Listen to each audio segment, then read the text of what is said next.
Tem gente vivendo como um celular, preso no 1% de bateria. Funciona.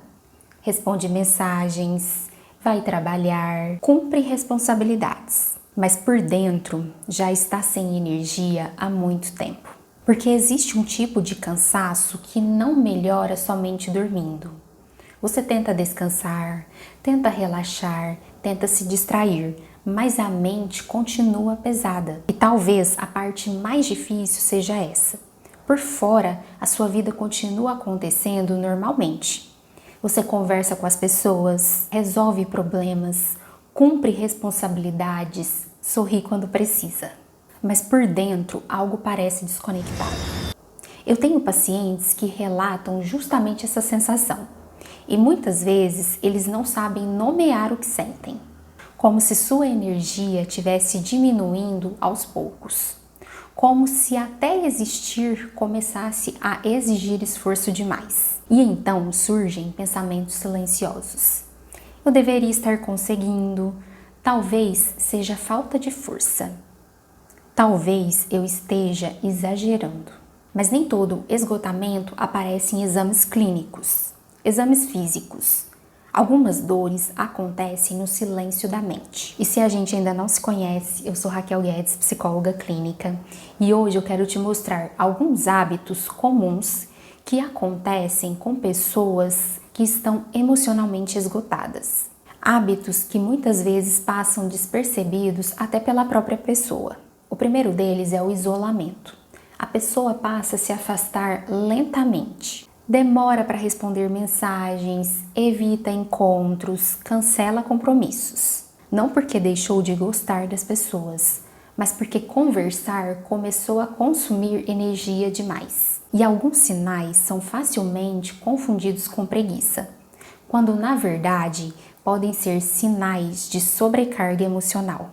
Um deles é a procrastinação. Tarefas simples parecem enormes. A mente trava, tudo começa a cansar antes mesmo de começar. E o mais doloroso é que muita gente começa a se culpar por isso. Se chama de preguiçosa, desorganizada, fraca, quando muitas vezes o que acontece é uma mente funcionando com energia emocional no limite. Outro comportamento muito comum é a necessidade constante de distração. Redes sociais, vídeos, jogos, séries. Horas tentando silenciar a própria mente. Não porque aquilo traz um prazer, mas porque permanecer sozinho com os próprios pensamentos começou a ser cansativo demais. As distrações começam a funcionar como analgésicos emocionais. E aqui existe uma armadilha importante. Pessoas emocionalmente esgotadas confundem anestesia com descanso. Desligar do mundo por algumas horas não significa recuperar energia emocional. E alguns sinais costumam aparecer de forma que muita gente não associa com esgotamento emocional. Uma delas é a irritabilidade. Pequenas situações começam a pesar mais do que deveriam.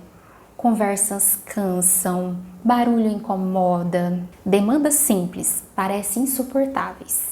Não porque a pessoa se tornou difícil, mas porque a sua mente funciona como um computador, com abas demais abertas ao mesmo tempo. E com o tempo surge algo ainda mais preocupante, a apatia. Coisas que antes geravam prazer começam a perder sentido. A pessoa continua vivendo, mas emocionalmente distante da própria vida. Como alguém dirigindo no piloto automático há tempo demais. Ela já não percebe. A exaustão emocional também começa a aparecer no corpo. O sono deixa de ser reparador. A concentração diminui, a memória falha. Até pequenas decisões passam a exigir esforço. E muitas pessoas continuam aparentando normalidade, enquanto silenciosamente estão chegando no próprio limite. Outro padrão muito comum é a dificuldade de dizer não.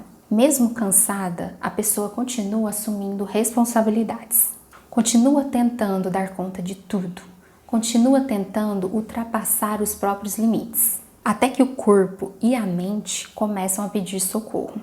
E talvez um dos sinais mais difíceis de perceber seja esse: quando descansar já não parece suficiente. Você dorme, mas continua cansado, tenta parar, mas a sua mente não desacelera. Como se viver tivesse se tornando apenas tentar sobreviver o próximo dia. Reconhecer esses sinais não é exagero, é consciência.